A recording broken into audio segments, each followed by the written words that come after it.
Today we're looking at 5 things we learned from Ruben Amorim's first game in charge of Manchester United. Now before we get into it, it was a tough watch, wasn't it?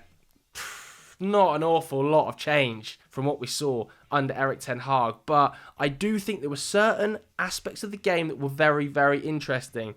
The 5th lesson in this video is by far the biggest problem for Ruben Amorim, and I'm going to have to spend quite a lot of time addressing it. But let's start with the positives, shall we? Talking about the first thing we learned, and that is the continued excellence of 2 Manchester United players. First and foremost, Andre Onana. Absolutely magnificent yet again in the sticks for United. His XG prevented numbers, far and away the best in the Premier League now. He saved 4.5 goals more than he should have. Yet again in this game, 2 huge saves, 2 huge XG saves as well. Both shots from excellent areas from Liam Delap. One, the cute little flick around the corner that he saves with his foot. One that he saved with his arm outright when Leif Davis slots him through the middle. Both incredible chances taken from really good shot locations with power or with finesse. And he managed to make both of the saves look relatively easy. I think Delap probably should have scored at least one of them, if I'm being hypercritical of a player who I thought was the best player on the pitch on the day. But there's no doubt that Onana's shot stopping has come on leaps and bounds. He's still really good with the ball at his feet. You know, he was attempting over 40 passes yesterday, about an 80% conversion rate. So pretty impressive on the ball, as you would expect. But his actual saving style has just improved so much over like the last year. It honestly has. He's one of the best goalkeepers in the Premier League. I think there are arguments to be made. He's the most informed goalkeeper in the Premier League, maybe alongside Kelleher and David Raya. Very good performance yet again, but he wasn't the only good performance in this United team. That's because I think Amad Diallo had yet another good game for Manchester United, obviously starting in this right wing-back role. Some of his numbers really, really impressive. He's very competent on the ball, isn't he? As you can see, 40 of his 44 passes completed. And even his off-the-ball work was pretty impressive. He attempted 7 ground duels, he won 4 of them, but it was the assist, wasn't it, for the goal inside of 2 minutes that was so standout. The 1-2 with Bruno Fernandes, the ability to carry the ball in tight spaces over large periods of ground as well. Players flying in at his feet, really, really excellent dribbling. I actually think he gets a little bit lucky with the cross on the right foot. He kind of skews it a little bit if you watch it back, but it's fine. Sets up Marcus Rashford, consistently our best attacker, one of the most gifted technical players at the entire club, and United don't have enough of that because, as I'm about to get into, this was a performance riddled with the old problems we saw under Erik ten Hag. There were some massive issues that Ruben Amorim is going to really struggle to address with this group of players. So that leads us nicely on to the second thing we learned, and that was a lack of midfield control yet again. You know, Ruben Amorim went for the tried and trusted midfield partnership of Christian Eriksen and Casemiro. I think that was partly down to the fact he hasn't had much training time during the week. He wanted players who had established connections. Christian Eriksen and Casemiro over the last couple of seasons definitely have that. However, what you actually saw was 2 players who didn't really control the tempo of the game at all. Christian Eriksen completed a really, really low number of passes by his standard, just 33 at 80% pass completion rate. That's not like Christian Eriksen. Casemiro, pretty much standard operating procedure, pretty low as well, 16 passes completed. These are not the numbers of tempo controlling midfielders. And what United really lacked in that first half was energy in the midfield and control in the midfield. I also felt like they were too easily run off. Both of these players combined for an attempted 3 ground duels between them. That's not combative enough for Ruben Amorim midfield. So they weren't setting the tempo, they weren't combative off the ball, and overall their energy levels felt really, really low to me. I think in the second half, United started to control the game a little bit better. As you can see, first half, Ipswich, it was really wave after wave of attack. You felt like Omari Hutchinson was controlling the game, picking the ball up in the half spaces, and I thought it was quite telling when Ruben Amorim spoke about Johnny Evans not jumping through the lines to pressurise him, and that is a problem we are going to speak about later on in the video when we talk about the defensive structure. But right now we're focusing on the midfield, and the control, for me, improved when these players came off. When we saw Ugarte come on, when Bruno dropped a little bit deeper, actually when Joshua Zirkzee came on, despite the fact, again, flattered to deceive.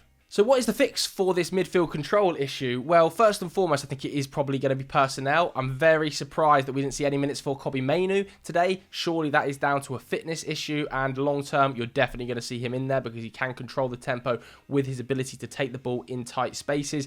And Agate, it feels like, again, he is probably going to play more significant game time under Ruben Amorim going forward, but because he came back from the international break, it was always unlikely he was going to feature from the start here. For me, the midfield is a massive problem. It was a massive problem under Erik ten Hag, and the balance still isn't right. Will we see Bruno Fernandes slot back in here? The back 10 minutes, we actually saw Bruno Fernandes playing much, much deeper. But again, Ruben Amorim, in his post-match press conference with Sky, was talking about Bruno being much better when he's closer to the ball, but being too keen to play these long, exuberant passes over the top, which is something that we spoke about on this channel for ages. Lesson number 3 then was certainly a lack of all-round athleticism within the team. This was the second lowest distance as a unit, as 11 players Manchester United have covered so far this season, 102 kilometres. And I think that spoke to players that weren't willing to push up and play a higher line. I'm not sure there was enough pressure, nearly enough pressure on Sam Morsy. I think he had a far too easy a day at the office, and that told with a 96% pass accuracy, completing nearly 70 passes on the day. He had it way too easy, not nearly enough pressure on him. And the athleticism United showed as a unit, be it Diogo Dalot getting up and down the pitch, be it in the midfield from Christian Eriksen and Casemiro. Alejandro Garnacho looked pretty tired. Marcus Rashford, his pressing wasn't quite up to standard. For me, the athleticism is a huge issue. Now, Ruben Amorim has spoken in depth about this. In the interview he gave to Gary Neville on Sky, he was talking about how our data really underlines that United don't run hard enough, certainly don't track back hard enough, and it's something that isn't going to be quickly addressed. A lot of these players just are not athletes. You're never going to see Johnny Evans be an athlete anymore.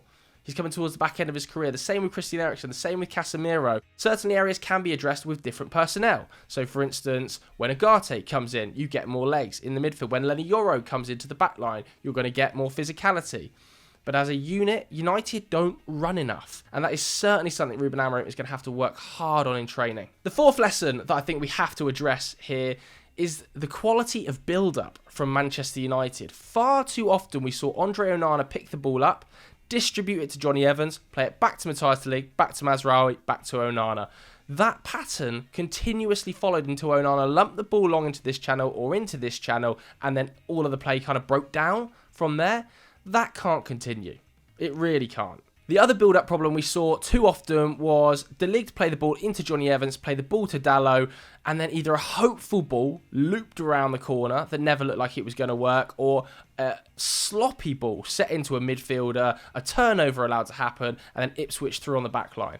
The build-up is an issue. I think it looked a lot better when Luke Shaw was on the pitch. Now, Shaw came on the pitch in the 56th minute. He completed over 50 passes in 30 minutes of the game, and 88% pass completion rate. He was way higher up on the pitch, and it helps the fact that, I know Johnny Evans is left-footed as well, but he's just so much more natural receiving the ball and able to play the ball through the lines, Luke Shaw. It's definitely something I could see happening throughout the course of this season. A real learning from me in this game is that I think we'll see consistent minutes from Luke Shaw in the centre-back position. He's really going to challenge Lisandro Martinez for that role. And if it's not in that role, could it be in the left wing-back role? Because I don't think Dalot playing there particularly worked today. Too often, he wants to set the ball inverted into the midfield and spin in behind or hoof the ball long. The sloppiness in possession was pretty clear to see. As you can see, just a 71% pass completion rate. I'm not sure about him on that left side. I don't think it worked left back under Ten Hag. I'd be doubtful to see it work consistently as left wing back.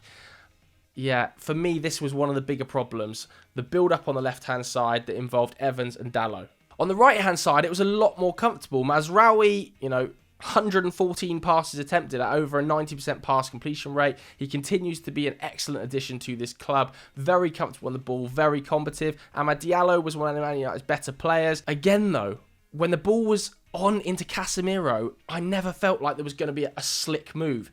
Once or twice in the match, the slick moves happened, came down this right-hand side, a neat bit of interplay that allowed Amad Diallo to fire the ball into the front line, and then it broke down again. The midfield and the build-up on the left-hand side were two massive issues that need addressing. The final lesson that we learned It's not really a new one, is it? But my word, United lack goal threat. Yet again, the numbers just weren't there. Outshot, higher XG, better chances created. But as a unit, United's front three of Garnacho, Rashford and Bruno never felt like they clicked once. Other than the goal in 80 seconds, what was really excellent by Amad Diallo, I never saw any sort of connection or natural chemistry between the three of them. If you look at the shot numbers, Rashford, 1 shot. Garnacho, 2 shots. Rashford's shot came inside of 80 seconds, so for the next 70 minutes, he didn't have a shot, playing as the number 9. That is a big problem. We looked better when Rasmus Højlund was up there. For me, when he came on, the physicality was much improved. United were higher up the pitch. But even when Xerxes came on, the lack of confidence in his shooting around the edge of the box. Ruben Amorim talked about it after the game, saying that he wanted to see Xerxes in the box more. There are serious concerns about where the goals come from in this front line. As you can see in the Premier League, Alejandro Garnacho has his 3, then Bruno has 2, Rashford has 2, Højlund, Xerxes on 1. Things have got to change there quickly. They really have got to change there quickly. There are big problems with the goal scoring areas. The one positive when you have Højlund on the pitch is the press is definitely better, way more concise, and you can push teams back and pin them in far more easily than when Rashford's playing as the number 9 and you lose a little bit of shape because he doesn't want to chase across the line. I would be really interested to hear your guys' thoughts on how United line up next weekend against Everton or even midweek against Bodo Glimt. Do United bring Mason Mount in, Luke Shaw in, potentially Malacia in, Rasmus Højlund in, Ugarte, Mainu in? For me, this 11 is going to have a myriad of changes. I would argue that maybe 3 or 4 of this 11 will be in United's starting 11 come the end of the season under Amorim. You're looking at probably Bruno, Amad, Mazraoui, De Ligt, Onana. I think there is big pressure on players like Alejandro Garnacho and Marcus Rashford to prove they can do it in this front line. I really do believe there is an excellent player there in Alejandro Garnacho, and there's a goal scorer there in Marcus Rashford, but the flow of the team didn't quite work yet again today. It's experimental time, really, for Ruben Amorim, because these players have all got to prove to him that they're worthy of a starting spot. None of them have a divine right to wear that shirt right now, and that is going to be really interesting over the next few weeks. But what did you make of Ruben Amorim's first game in charge? Let us know in the comments below. If you enjoyed this video, hit the like button, hit subscribe. We'll see you later. Goodbye.